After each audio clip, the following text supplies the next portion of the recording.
Bonjour à tous, bienvenue à vous, c'est 9h50 le matin, Bretagne. Nous sommes heureux de vous retrouver sur ce plateau bien au sec, ça change de l'extérieur. Allez, on vous embarque pour 52 minutes d'émission à l'occasion du 20e anniversaire de la tragique disparition du navigateur Éric Tabarly. Nous nous pencherons sur l'histoire de cet homme populaire et de ce marin visionnaire dont le nom devrait encore briller longtemps au firmament. Pour en parler avec nous ce matin, Jean Guichard, photographe mondialement connu qui a noué des liens très forts avec le navigateur Éric Tabarly au fil des ans. Il est l'auteur avec Vincent Guiguenot d'un très bel album souvenir qui vient de sortir aux éditions La Martinière et il est avec nous ce matin pour notre plus grand plaisir. Éric Tabarly à l'honneur également à la Cité de la Voile ce week-end, la Cité de la Voile de Lorient qui fête ses 10 ans. Au programme initiation à la voile bien entendu, mais aussi des visites de bateaux de pêche ou bien encore des balades dans la rade. Ce sont tous les ports de la ville qui seront à la fête ces 16 et 17 juin, le détail tout à l'heure, le détail du programme. Comme chaque semaine, notre coup de pouce à un projet 100% breton en recherche de financement participatif nous amènera à parler du Chat Loufoque, la marque graphiste de 2 créateurs brestois volontairement surréalistes. Vous verrez ça tout à l'heure. Nous nous intéresserons également à votre santé, comme chaque mardi, vous le savez, et nous parlerons de l'hémochromatose, qui est une surcharge en fer dans l'organisme. Il s'agit de l'une des maladies génétiques les plus fréquentes, particulièrement en Bretagne, et la faute à notre ascendance viking, paraît-il. Eh bien oui, allez, tous les détails tout à l'heure avec le professeur Édouard Bardou-Jacquet, qui est gastro-entérologue au CHU de Rennes. Enfin, si vous êtes fan de romance, il faut rester avec nous. Nous ferons la part belle ce matin aux comédies romantiques, un genre littéraire qui connaît un véritable succès. Et c'est encore plus vrai à l'approche de l'été. Nous vous donnerons quelques idées de bouquins à emmener sur la plage. Sans oublier l'ami Billy que nous retrouverons à la SPA de Rennes avec de nouveaux compagnons à adopter. Voilà, c'est maintenant l'heure de la météo en bottes et cirées, je pense, ma chère Catherine. Oui, Laurence, malheureusement les pieds dans l'eau.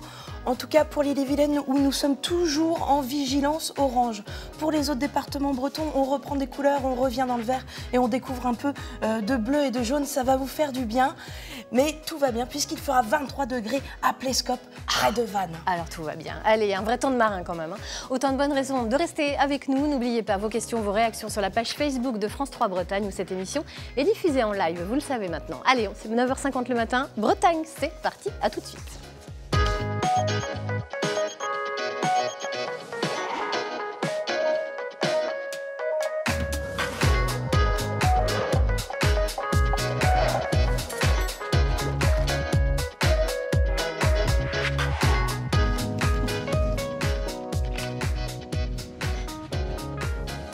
Bonjour à tous, bienvenue à vous. Bonjour Maëlle, bienvenue. On parlera de port en fête dans quelques instants avec vous. Bonjour Christian, bonjour Tamas. Bonjour. On parlera d'un beau projet que vous soumettez au financement participatif sur la plateforme Camgo. Et puis bonjour Jean Guichard, merci d'être avec nous. Vous êtes né en 52, vous avez travaillé au service de presse du ministère de l'Industrie avant de rejoindre les grandes agences Sigma et Gamma. Vous êtes photographe, très connu, mondialement connu, même on peut le dire. Vous avez couvert tout un tas d'événements politiques, sportifs, des conflits armés, etc. Mais ce qui vous a rendu célèbre, finalement, c'est la mer et particulièrement les phares. C'est ça. Il y a une photo, d'ailleurs, alors on avait envie de revenir sur cette histoire, qui vous a particulièrement rendu célèbre. C'est celle-ci, voilà, elle est très connue, le phare de la Jument. Cet homme incroyable qui surgit, on a l'impression, au milieu de la vague. Est-ce que vous pouvez nous raconter l'histoire de ce cliché un petit peu ? L'histoire, c'était donc j'avais entamé un travail sur les phares à l'époque sur le métier de gardien de phare, puisqu'il était annoncé comme étant un métier en voie de disparition. Le but était un travail conservatoire un petit peu sur ce métier. Du gardien de phare, je suis passé au phare. Du phare, je suis passé au phare dans la tempête, en se disant qu'est-ce qui se passe quand c'est de la tempête. À cette époque, personne ne s'intéressait au phare. C'est ça qui est fou. C'est ça qui est tout à fait incroyable. C'est que la photo date de 89 et je vous certifie qu'à cette époque-là, il y avait des gens comme Bernard Rubinstein qui étaient des spécialistes plutôt écrits du phare et qui avaient une grande culture des phares. Mais le grand public l'ignorait et les professionnels dans mon genre l'ignoraient aussi. Donc j'ai décidé de faire ça. Puis un jour de tempête, qu'on a survécu pendant un mois, une grosse dépression, on s'est posé sur la pointe du Raz avec le pilote de l'époque, Daniel Manoury, qui était un grand copain maintenant. Ouais. Et on a décidé de voler alors que c'était totalement bouché. Et quand on est arrivé sur zone, on a découvert ça.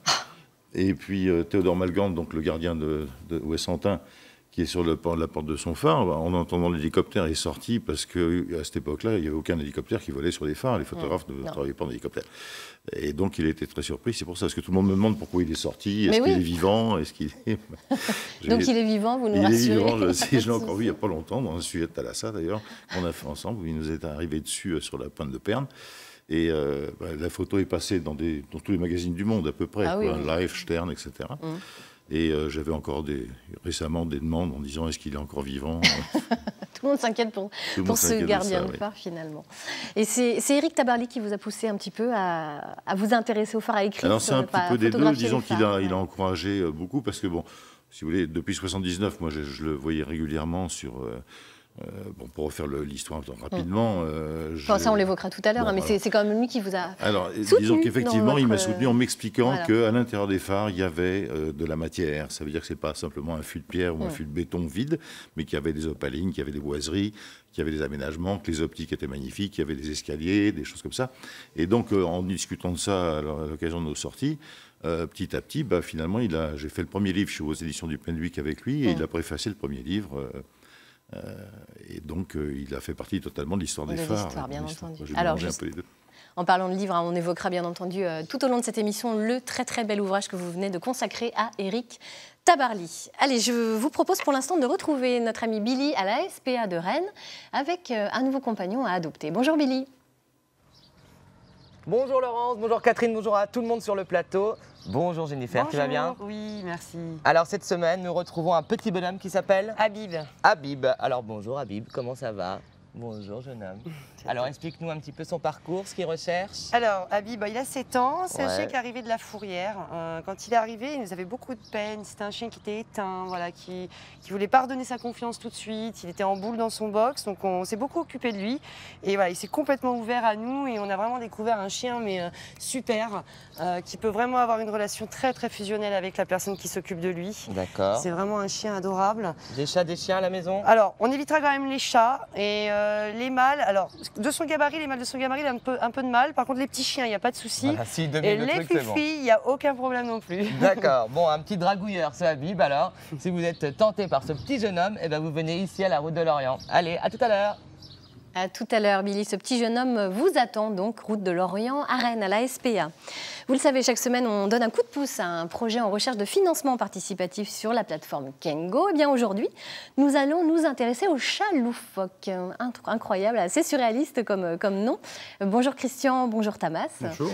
Expliquez-nous un petit peu comment est né ce projet volontairement déjanté. Racontez-nous.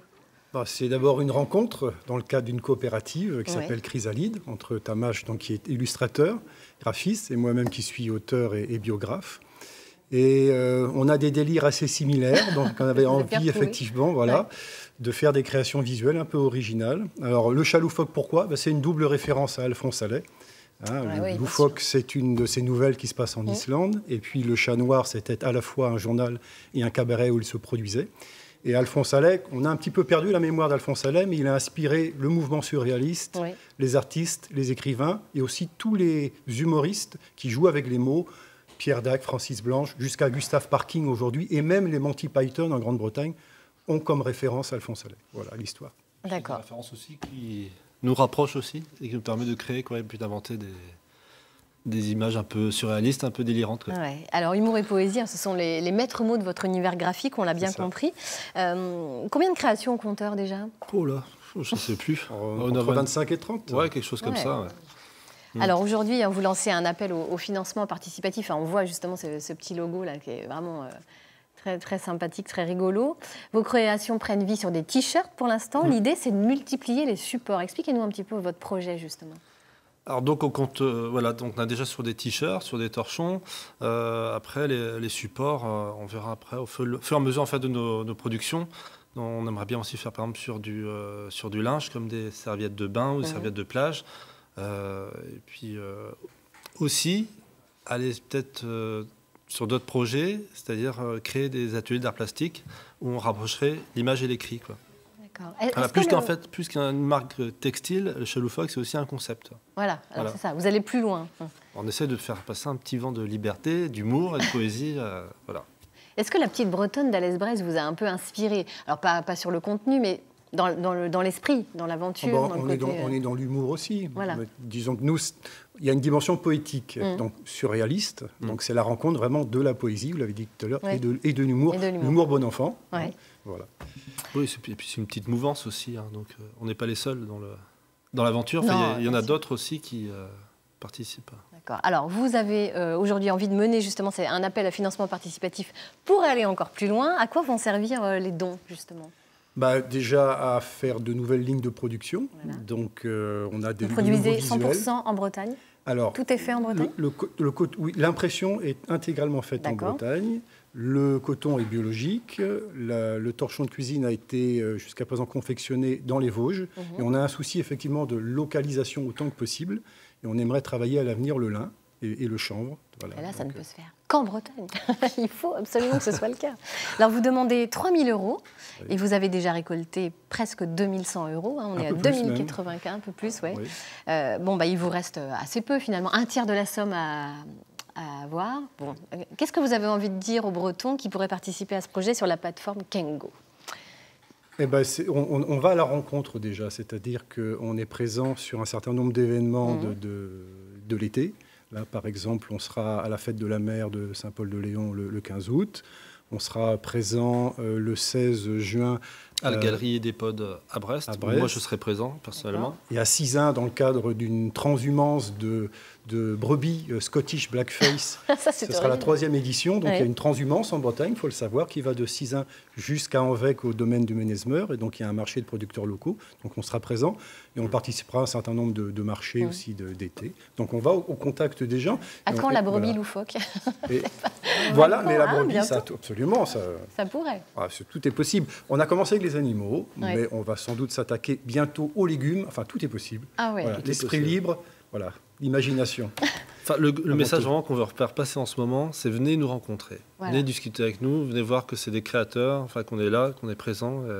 Et on se propose aussi de faire des créations personnalisées. D'accord. Voilà, donc toujours dans cet esprit-là, humour et poésie, que ce soit pour des entreprises qui seraient intéressées ou des associations, ou même des particuliers pour de l'événementiel, par exemple. Merci beaucoup à tous les deux. Écoutez, si les créateurs du chat loufoque vous ont convaincu, n'hésitez pas à aller sur la plateforme bretonne kengo.bzh. Alors qu'Éric Tabarly disparaissait tragiquement, vous le savez bien sûr, dans la nuit du 12 au 13 juin 1998, se pose aujourd'hui, 20 ans plus tard, la question de son héritage. L'héritage laissé par ce marin, c'est justement l'objet du sujet réalisé par Isabelle Rettig. Elle est allée recueillir le témoignage de passionnés de l'océan. Leur terrain de jeu, c'est l'embouchure de l'Odet entre Bénodet et Sainte-Marine, la même où Éric Tabarly avait l'habitude de naviguer avec Penduic, tout près de sa maison.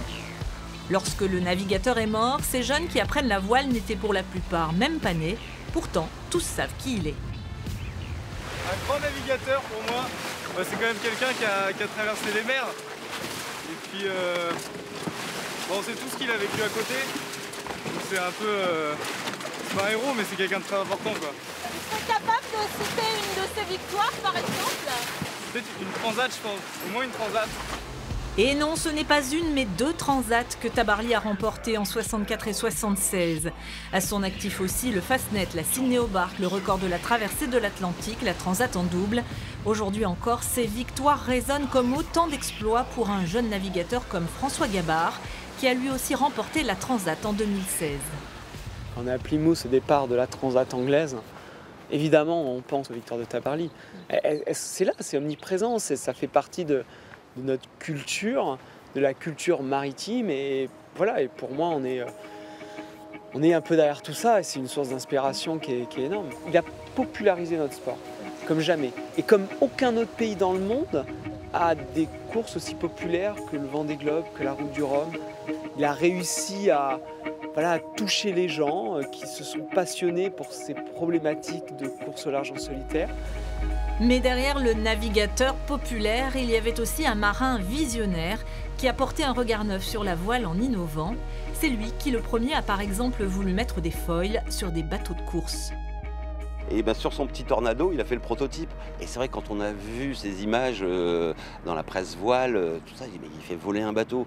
Le principe existait déjà, il n'a rien inventé, mais il a eu la qualité et le talent de le mettre en œuvre. Il était très très visionnaire, il arrivait presque même presque trop tôt, quoi. Il est arrivé avec un avion en réaction. À l'époque, on était au biplan, donc... D'Éric Tabarly, il reste aussi ses bateaux, les Penduic, une flottille que l'on peut admirer du côté de la Cité de la Voile à Lorient. Parmi eux, le Penduic 6, le plus grand des voiliers, 22 mètres de long. Chaque année, des dizaines d'amateurs passionnés peuvent ainsi naviguer à son bord. Ça fait une demi-heure que je suis là, je suis déjà à la barre, donc c'est fantastique. Tout le monde admire Éric Tabarly, hein, donc forcément naviguer sur un de ces Penduic, ouais, c'est un rêve, c'est sûr. Hein. Tabarly, mort il y a 20 ans, mais dont le nom devrait encore briller longtemps au firmament des navigateurs.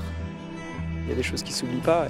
Et évidemment, dans le milieu de la voile, de la course au large, de la mer, Éric aura sa place d'une manière éternelle.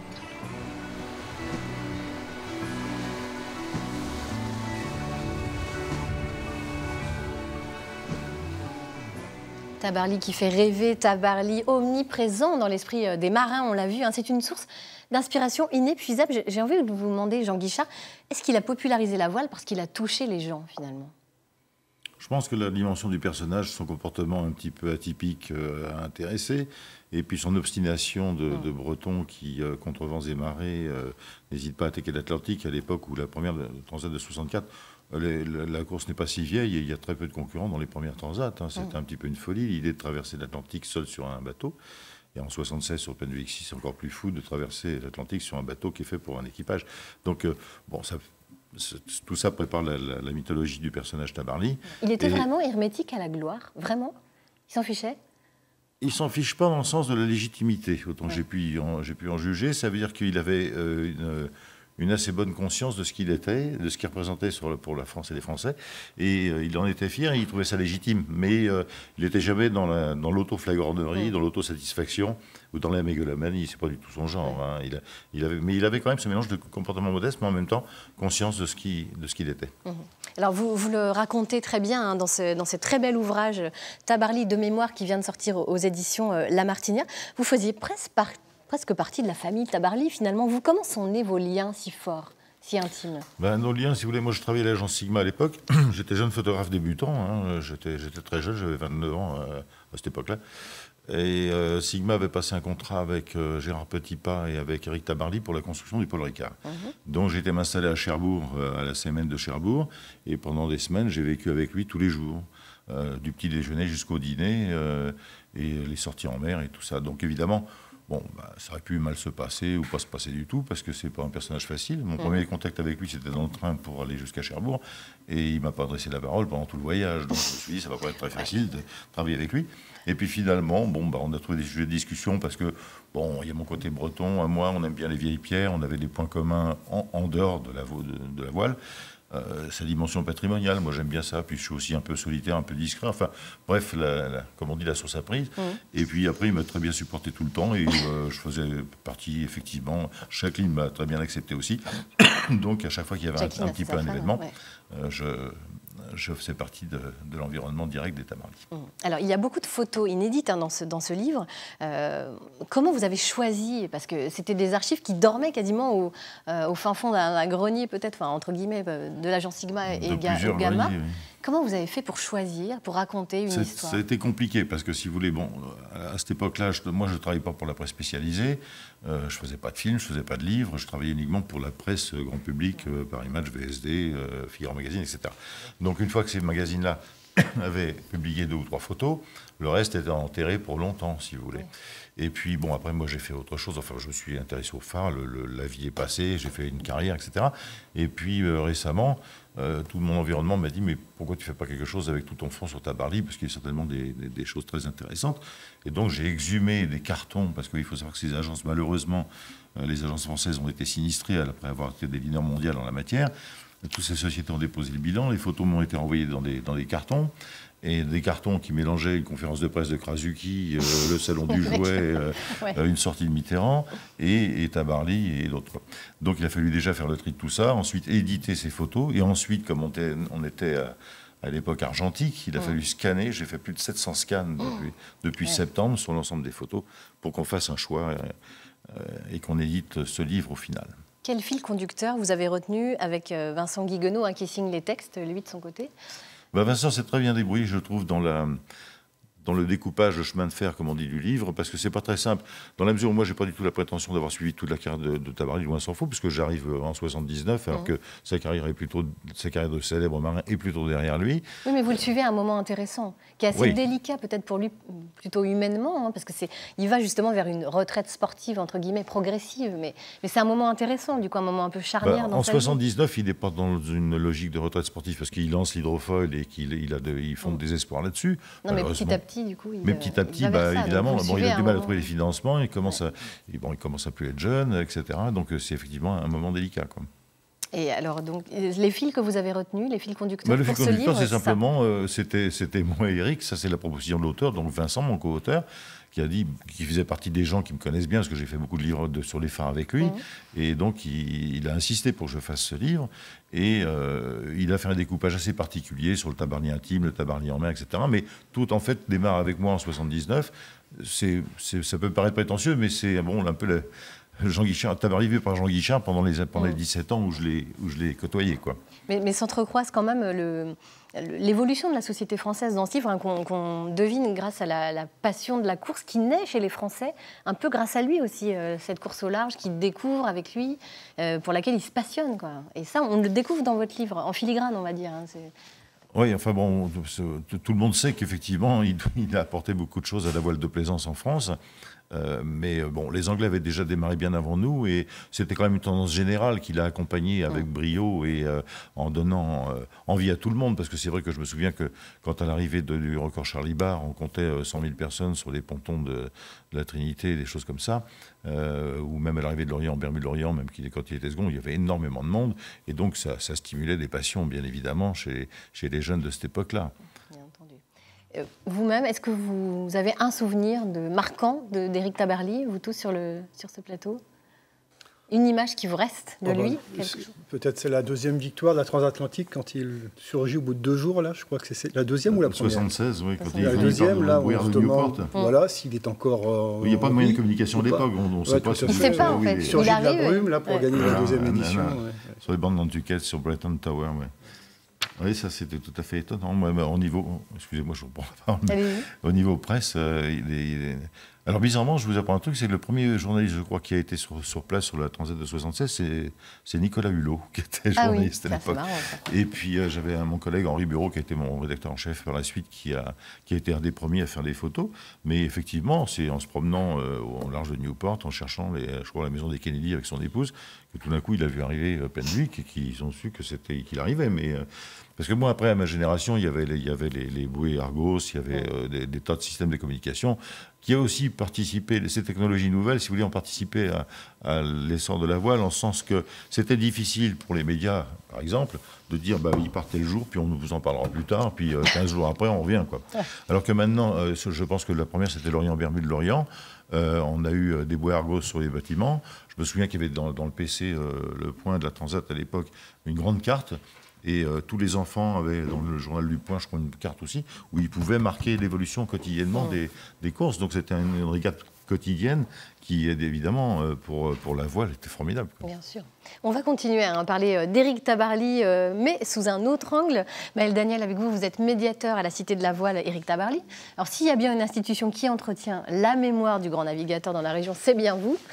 Beaucoup d'animations, d'ailleurs, sont prévues ce week-end. C'est un peu un hasard du calendrier, on va dire, mais vous fêtez vos 10 ans et c'est en même temps les 20 ans de la disparition d'Éric Tabarly. Qu'est-ce qui est prévu lors de cette manifestation ? Beaucoup de choses, vraiment beaucoup de choses. Ouais. Lorient, c'est la ville aux 5 ports, aux 6 ports, on devrait dire maintenant.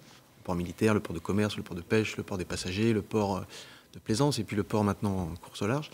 Et on avait envie de permettre à tous ces gens qui sont des usagers de la mer, mais qui ne se côtoient pas forcément, de pouvoir se rencontrer. Donc c'est aussi ce qui a justifié le fait que ça se passe à la Cité de la Voile, comme vous l'avez dit, étant donné qu'on fête nos 10 ans. Alors, surtout le week-end, il y a toujours, comme c'était le cas auparavant avec... port en fête, port au singulier cette fois-ci à Quiroman. Donc la visite toujours du port de pêche, ça c'est toujours programme. La visite des bateaux également, sauf que là ils seront un couple avec les bateaux de course au large, dont certains seront aussi visitables. Des écuries de course au large qui vont exceptionnellement ouvrir leurs portes, découvrir un petit peu les coulisses de la préparation d'un Vendée Globe, d'une route du Rhum, etc. des chantiers de construction également qui vont s'ouvrir au public. Et puis, ça se passe également sur l'eau avec des balades sous voile ou des balades sur des bateaux à passagers si on préfère, de l'initiation pour les petits, pour les plus grands, sur des petits dériveurs, du paddle géant si vous voulez faire ça en famille. C'est aussi la Cité de la Voile qui est ouverte gratuitement durant tout le week-end, entre 10h et 18h, avec là aussi des rencontres. Je crois que M. Guichard sera là ce week-end, des projections de films, et puis voilà, encore une fois des rencontres avec alors, des gens comme Michel Desjoyaux qui sera là, Roland Jourdain, Armel Lecléache, etc. Que du beau monde. Et vous ferez aussi un hommage à Éric Tabarly? C'est prévu, ça? Oui, c'est prévu parce qu'il y a... alors bon, le programme est très dense, donc je n'aurai pas le temps de tout vous le dire ici. De toute façon, il y a le site internet, voilà, pour nos téléspectateurs, s'ils veulent le détail, c'est par là. Et il y aura également, alors le soir, après le traditionnel repas de langoustine, le concert des Fatales Picards qui aura lieu à 23h, un son et lumière sur le thème notamment des diamants d'Éric Tabarly, qui sera projeté sur la Cité de la Voile qui porte son nom. D'accord. Alors, est-ce qu'il justement, il ne fait pas que lui donner son nom à cette Cité de la Voile, Éric Tabarly? Est-ce qu'il occupe une place centrale? Est-ce qu'il y a son héritage fortement ancré là-bas? Concrètement, oui, parce qu'il y a un espace de la muséographie qui lui est dédié, avec la maquette de tous ses Penduic, une reproduction à l'échelle réelle d'un de ces Penduic pour que les personnes puissent aussi se rendre compte de ce que c'était exactement que l'intérieur d'un bateau à l'époque. Toute une série de films avec des témoignages de lui-même, de ses équipiers, sur ses bateaux, etc. Des médiations qu'on fait avec les guides animateurs durant tout l'été, parce que les gens sont encore demandeurs. Le personnage d'Éric Tabarly attire énormément, et c'est encore une porte d'entrée pour qui veut découvrir un petit peu la course au large. Quel est l'héritage, selon vous, qu'il a laissé auprès des skippers? Auprès des skippers, il y a énormément d'innovations qu'il a apportées, des choses qu'il a vraiment apportées à la course au large et qui font toujours école aujourd'hui. Là aussi, la liste est très longue, mais aujourd'hui, on a des bateaux de course qui sont ultra légers avec le carbone. Donc, Tabarly a été un des premiers à utiliser des matériaux très nouveaux à l'époque, comme le contreplaqué, l'aluminium, toujours pour alléger ses bateaux au maximum. Les quilles profilées en plomb, c'est lui aussi. On voyait dans votre sujet François Gabard avec son maxi trimaran. Le premier qui a imaginé un grand trimaran, je vous le donne en mille, c'était Éric Tabarly. Il a aussi préfiguré avec le Penduic 5 les bateaux qui font aujourd'hui le Vendée Globe, par exemple, avec leur fameux ballast. Ou le Paul Ricard, que M. Guichard connaît bien, qui a lui aussi inauguré l'ère des foils qui permettent de décoller les bateaux de course. On lui doit énormément à ce niveau-là. Un homme visionnaire, un marin visionnaire, vraiment. Dans le reportage, on voit quelqu'un qui dit il était presque trop en avance pour son temps. Est-ce qu'on peut être trop en avance, finalement? L'hydrofoil, il a essayé de le construire avec les ingénieurs de Dassault, avec des technologies de l'aéronautique, parce que c'était Alain Debert, qui était un ingénieur de chez Dassault, qui a dessiné le Paul Ricard. Malheureusement, il a pris aussi un aluminium qui s'appelait la G4, qui était un aluminium d'aéronautique. Mais malheureusement, à cette époque-là, c'était encore trop lourd pour le concept, alors qu'aujourd'hui, avec les matériaux... Vous prenez le Paul Ricard et vous le faites avec les matériaux d'aujourd'hui, je pense qu'il décollerait, si on est d'accord, je pense qu'on y arriverait. Bon, là, effectivement, il était un petit peu en avance, si vous voulez, par rapport à la technologie disponible, on va dire. Ce qui était étonnant chez lui, c'était cette cohabitation de l'amour du classique, du traditionnel, de la tradition de la voile pure, comme on peut le voir à travers Penduic, le premier, et son engouement pour les technologies nouvelles et faire évoluer la tradition de la mer, quoi, parce que la chaussette à spi, toutes ces inventions très pratiques sur un bateau, c'est quand même lui. Donc, et il n'était pas là en train de dire non, la voile, ça doit se faire à la dure et si possible avec des méthodes anciennes et surtout pas des winches ou des Barbarossa trop puissants et pas de chaussettes de suie, tout ça. Non, il a toujours fait évoluer la voile. Et enfin, il a essayé de le faire, et puis il l'a fait réellement, et il aurait pu faire beaucoup plus, d'ailleurs, avec, encore une fois, une cohabitation entre sa génération et la génération des technologies d'aujourd'hui. Allez, on rappelle, donc Port en Fête, c'est ce week-end à la Cité de la Voile, Éric Tabarly à Lorient. D'ailleurs, pour l'anecdote, vous invitez tous les Éric de France avec une petite attention spéciale, c'est ça? Exactement. C'est rigolo, ça. Bon, voilà, message aux Éric. Ils seront chouchoutés ce week-end à Lorient. Nous sommes à la moitié de cette émission. Je vais tout de suite rejoindre notre chère Catherine Bossard pour un petit débriefing à mi-parcours. À mi-transat, on va dire. Allez, à mi-régate. Dites-nous, qu'est-ce que vous avez retenu? J'ai retenu forcément ces messieurs du Chaloufoc. Ça attise l'attention, parce que quand on parle de Monty Python, quand on parle de jeux de mots, de choses comme ça, forcément, ça attise mon attention. Je vous avoue, Laurence, j'ai été très absorbée par l'histoire d'Éric Tabarly, mais j'ai essayé de trouver un jeu de mots pendant ce temps-là. Je suis désolée d'avance pour ce qui va venir. C'est tout ce que j'ai trouvé. On ne peut pas tout faire non plus. En Bretagne, nous, on est plutôt macro boulot dodo. Macro-bulot-dodo. Vous savez, je peux même pas le dire. Macro-bulot-dodo. Je vous la donne. Pas mal. Je pense qu'il la garde. Il la garde. J'en ferai rien. Donc on veut le copyright quand même, Catherine Bossard. Hein, attention. Allez, à suivre. Nous retrouvons dans quelques instants notre rubrique santé avec le docteur Bardou-Jacquet qui évoquera l'hémochromatose.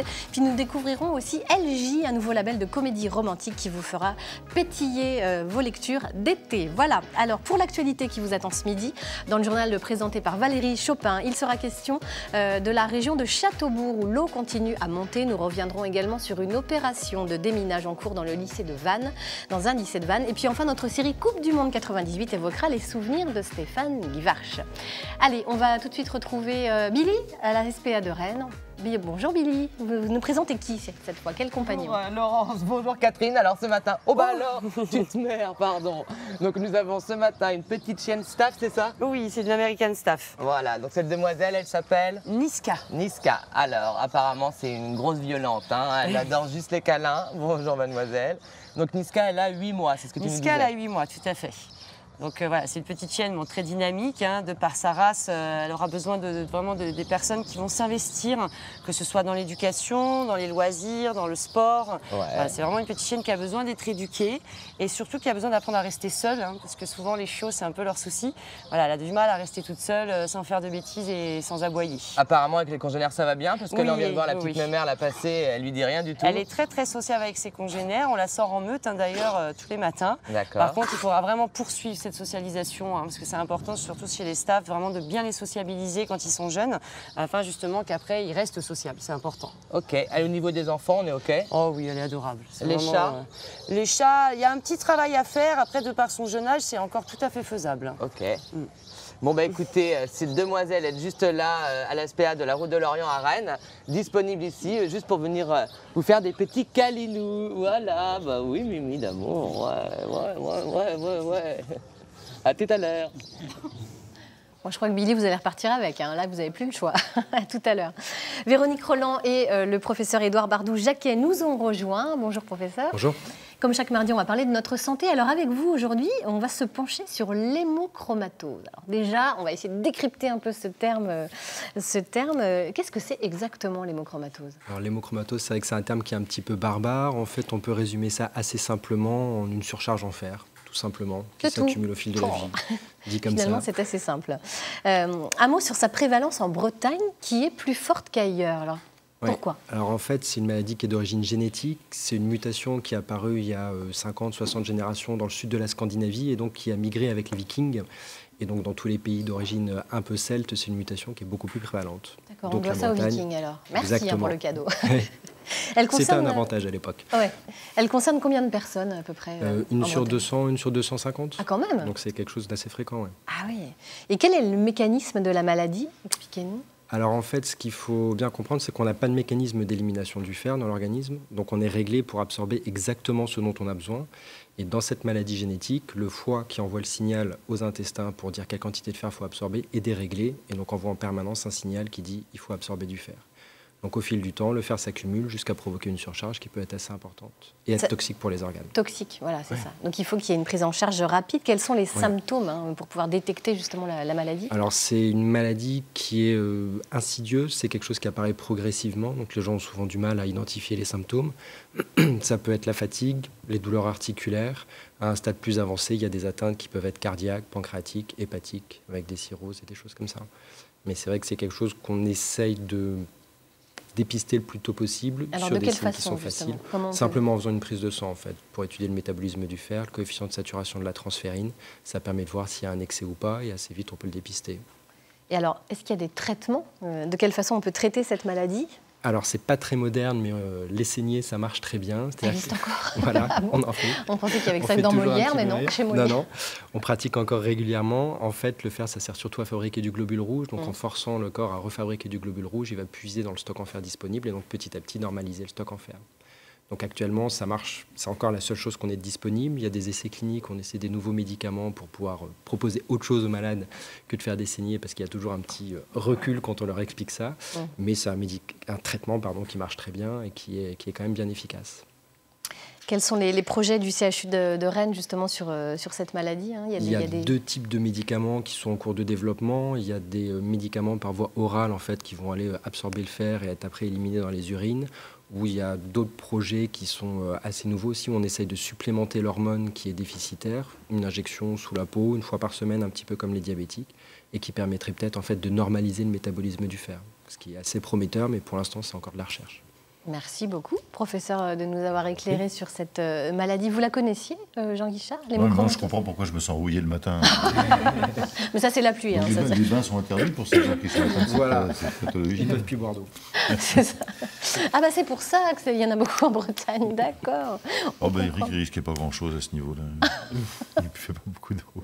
Il buvait beaucoup d'eau, bon. Jean Guichard, on revient vers vous tout de suite. On a envie de parler un petit peu d'Éric Tabarly, mais de sa famille aussi, parce qu'elle est essentielle, elle a une place extrêmement importante.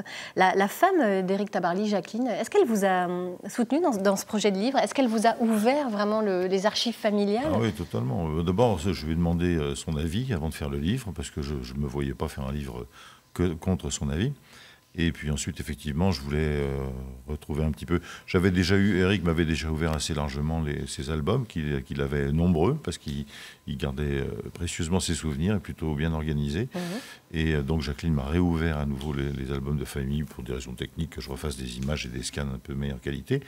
Et bon, au début, elle m'a dit oui, par simple gentillesse, tout ça, mais elle m'a rappelé il y a 3 jours, parce qu'elle a eu le livre un peu en retard, en me disant qu'elle appréciait beaucoup le livre, et elle m'a félicité pour le livre, donc elle le valide totalement, même si elle avait vu les photos bien avant, pendant la fabrication, pour valider tout ça aussi, mais de toute façon, c'est un livre qui est très tendre, si vous voulez. C'est pas, on n'a pas voulu faire un livre dans le pathos, dans le dramatique, et 20 ans après, si vous voulez, on a assez pleuré, en gros, quoi, hein. Ouais. Moi, j'avais envie de faire un livre où je raconte des anecdotes plutôt marrantes, quelquefois, où on essaie de décrypter un petit peu le personnage du côté intime, et non pas s'attaquer au monstre sacré national qui était Eric. Hein, c'est vraiment, c'est sans prétention, ce livre. Il faut le prendre comme quelque chose d'un petit peu léger sur un personnage lourd, si vous voulez. Hein. Donc, c'est un album très vivant. Les photos, d'ailleurs, sont extrêmement... On le voit beaucoup. Bah oui, parce que je passe mon temps dans des situations que personne ne voit, que personne ne fait. Est-ce que vous avez une anecdote marquante avec lui, justement? Oh bah j'en ai à nous dévoiler, au moins une, voire 2. Pas mal, mais je ne sais pas un des trucs qui m'a le plus fait rigoler. Bah, j'ai une anecdote qui n'est pas très marrante, c'est pendant nos essais au Paul Ricard, où un jour il me dit, parce que si vous voulez un photographe sur un bateau, on tient ses appareils comme ça, et il n'y a pas pire comme situation d'être photographe sur un bateau, c'est vraiment horrible, hein, parce qu'on protège les appareils des embruns, et puis on essaie de ne pas tomber en même temps, donc c'est vraiment épouvantable. C'est contre. Et encore, vous n'avez pas le mal de mer, c'est déjà pas mal. Alors, parce que j'ai quand même fait mon service sur des bancs de Terre-Neuve, et j'ai acquis une sérieuse expérience en matière maritime pendant cette période, dans les années 70, et heureusement, j'étais effectivement pas sensible au mal de mer. Alors donc, une fois, on faisait nos essais habituels à Cherbourg sur le Paul Ricard, et quelques jours avant, il avait tressé un petit filet triangulaire sur l'arrière du cockpit du bateau, par sécurité. Et moi, j'arrive sur le pont en dominant avec mes appareils photo, et badaboum, je tombe dans le petit filet. Il était à la barre, on était tous les deux seuls à bord, dans le rat Blanchard, et il me dit, le petit filet vient de sauver son homme. Et quand c'est Éric Tabarly qui vous dit ça, si vous voulez, comme je le raconte dans le livre, ça fait un peu frémir, parce que c'est pas, il parle pas pour ne rien dire, cet homme-là. Vous voyez ce que je veux dire, c'est qu'il savait qu'il pouvait pas me récupérer, en gros, quoi. C'est ça, vous voulez dire ça. Il était seul, il pouvait pas faire le temps de faire la manœuvre avec le courant du rat Blanchard et puis le clapot. En gros, c'était, mon pauvre gars, tu reviens de loin. Voilà. Et un autre truc qui m'a fait bien marrer, toujours à Cherbourg aussi, c'est que comme on déjeunait tous les jours ensemble, on allait au restaurant tous les midis ensemble en quittant la CMN, et puis à chaque fois, il y avait des tas de gens qui lui demandaient des autographes. Et moi, j'avais fait beaucoup d'hommes politiques aussi. Hein, pour l'agence Sigma, j'avais bien une quinzaine ou une vingtaine de ministres que je suivais régulièrement et des présidents. Et je lui dis, tu sais, toi, c'est sidérant parce que j'ai suivi beaucoup d'hommes politiques, mais jamais ils sont arrêtés dans la rue pour te demander des autographes aux hommes politiques par les gens comme toi. Et sans rigoler, il me répond, oui, mais moi, c'est sérieux. Donc, beaucoup d'humour. Il blaguait à froid, Éric Tabarly. Non, il ne blaguait pas, là.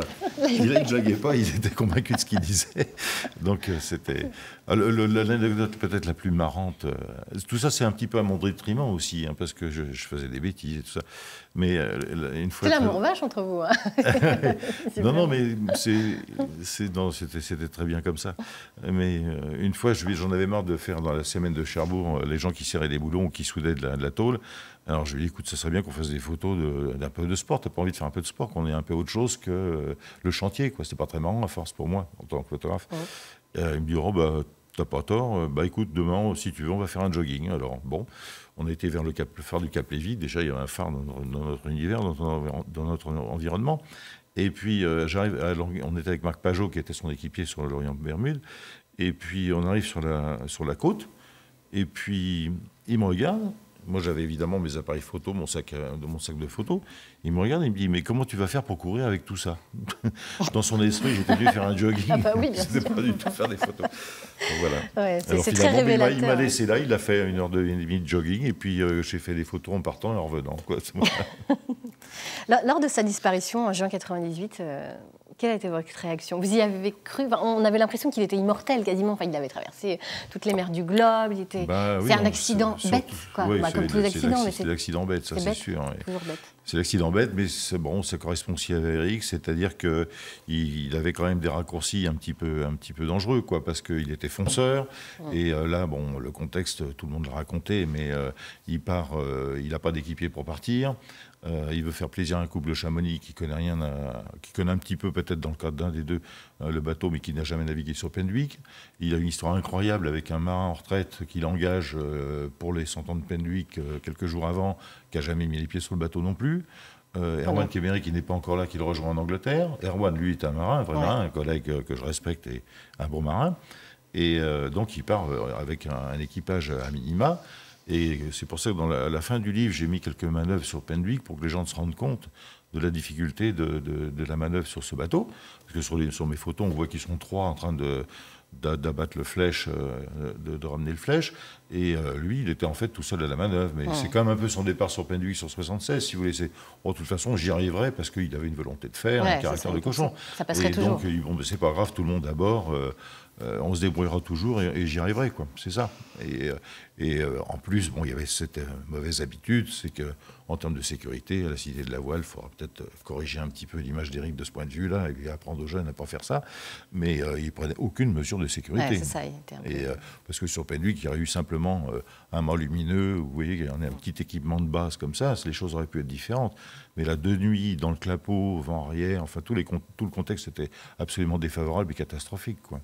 Le 21 juin 1998, alors que le corps d'Éric Tabarly n'est pas encore retrouvé, une cérémonie a été organisée à l'école navale. Et là, sa femme, Jacqueline, elle lit un message de son mari disparu. Enfin, un message imaginaire, bien sûr, mais qui est extrêmement émouvant. Je ne sais pas si vous vous rappelez.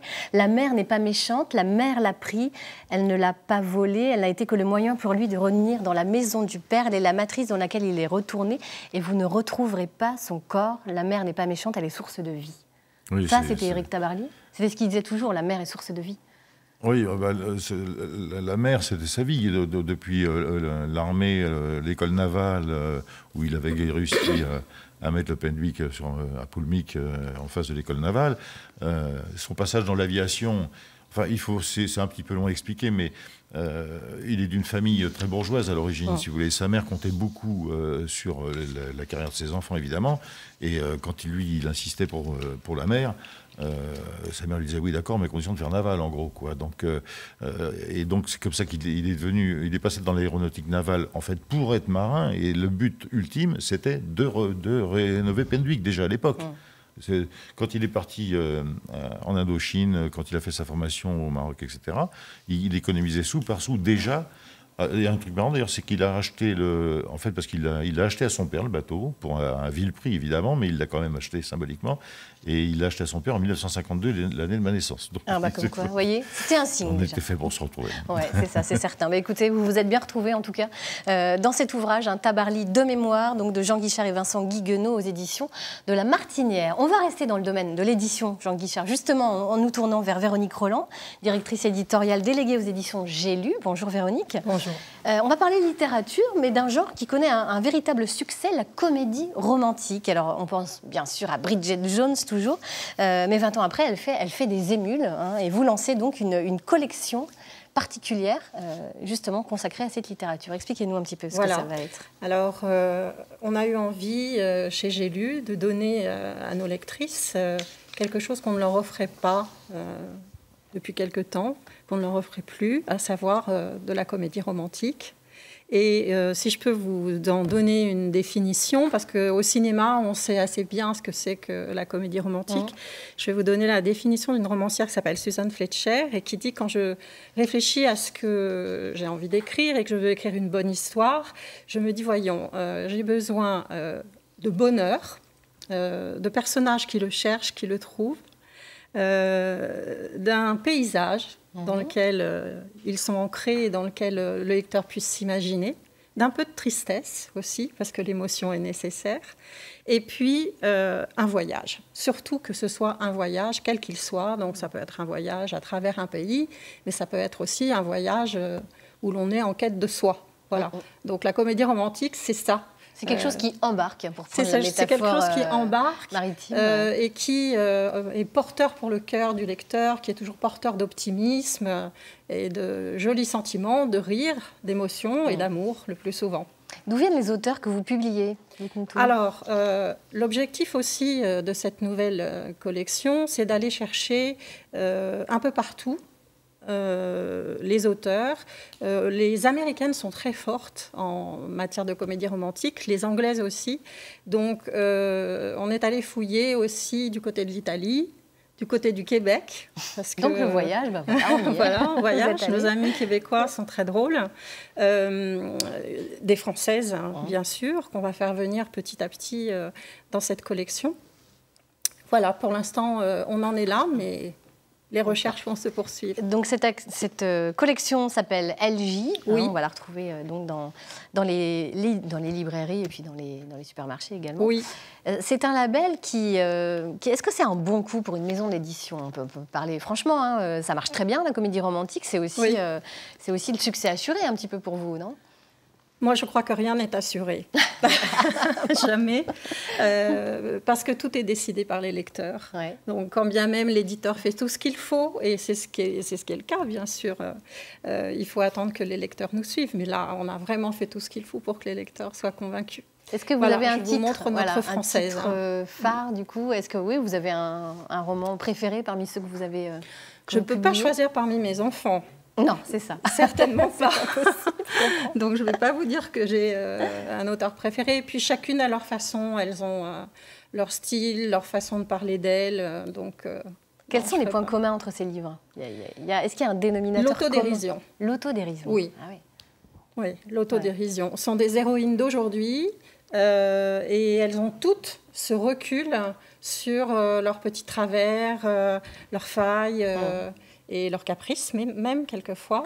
Et quand même, c'est important qu'on voit l'image qu'on voit là, parce que parmi les auteurs que nous publions cette année, il y a un garçon, ce qui est quand même assez rare. Oui. Pour une comédie romantique. Dans la comédie romantique. Et donc, c'est l'histoire d'un jeune homme solitaire, homosexuel, qui ne cherche pas Juliette, donc qui cherche Roméo.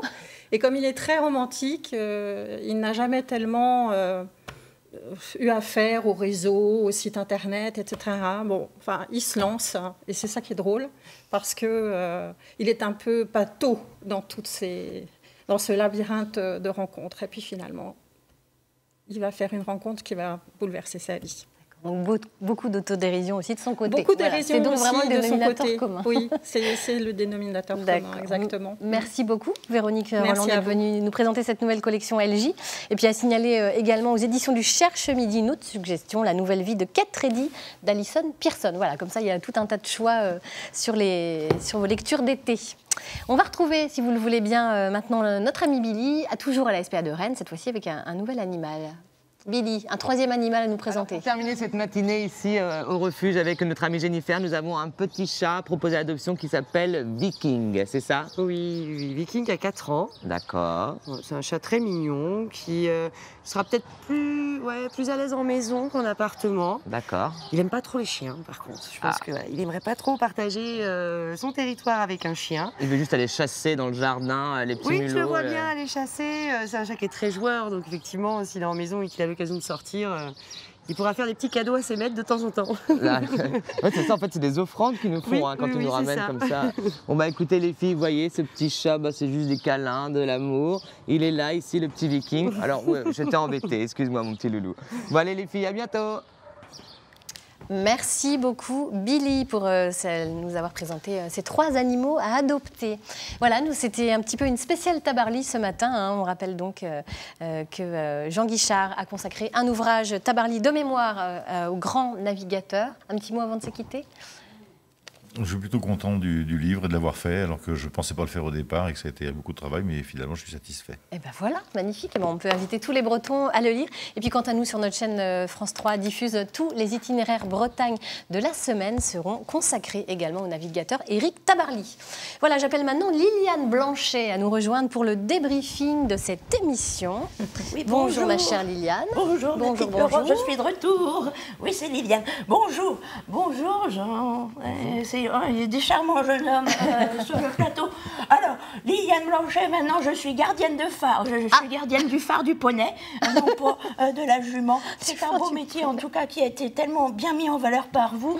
Et je suis moi-même, vous savez, quand on est gardienne de phare, on doit beaucoup lire. Donc je suis adepte de romance. Et notamment, puis-je, je pourrais vous l'emprunter, s'il vous plaît. Je vais pouvoir le garder. Regardez ce bel homme. Alors si ça vous évoque pas, il n'a rien à envier à Diane Martin, sacrée chanceuse cette Jacqueline d'avoir pu connaître un homme si charmant. Donc voilà. En tout cas, moi je rêve de navigateur. Forcément, je suis gardienne de phare. Alors les Roland Jourdain, si je suis un peu d'humeur cougar, je rêve d'un petit François Gabard et tout. Vous nous ferez une petite romance sur les navigateurs? Ah oui, si j'en trouve un. On trouve ça? Ah bah oui, parce que ça, les aventuriers maintenant, ça donne envie de rêver. En tout cas, voilà. Moi, je vais aller. C'est le problème. J'irai vers vous parce que j'ai mal aux articulations avec mes 427 marches. C'est pas facile. Donc vous ferez une petite prise de sang, hein. Et puis je vais adopter moi le petit viking. Oui. C'est ça. Parce qu'un chien, c'est pas facile en phare. C'est pas facile pour le promener. Par contre, le petit chat, il pourra me ramener des petits poissons, des petites mouettes. Ouais. On va faire ça. Bon bah super. Merci de m'avoir accueilli. Je reviendrai bientôt, ma petite Laurence. Merci, ma chère Liliane. Merci beaucoup. Bisous. Allez, bisous. Demain, vous retrouverez le best-of de votre matinale. Et puis on se retrouvera jeudi en direct en compagnie d'un ostréiculteur photographe. Bah, vous voyez, on peut être photographe. Un ostréiculteur photographe. Il s'appelle Jean-Luc Tonneau. Voilà, on vous souhaite une belle journée à tous sur France 3 Bretagne. Prenez soin de vous. Ma chère Liliane, un petit mot de fin? Oui, ben non, je ramenais le... je peux vous l'emprunter? Ah ben je vous en prie. Très bien, comme ça je pourrais lire ça. Et puis je vais prendre ça aussi. Tu prenais ça aussi. Journal d'une fille motivée. Oui, c'est ça, une héroïne moderne. Comme vous disiez, c'est tout moi. Allez, je vais prendre ça. Merci beaucoup. Allez, merci à tous. On vous souhaite une très belle journée. Prenez soin de vous. À jeudi en direct, 9h50.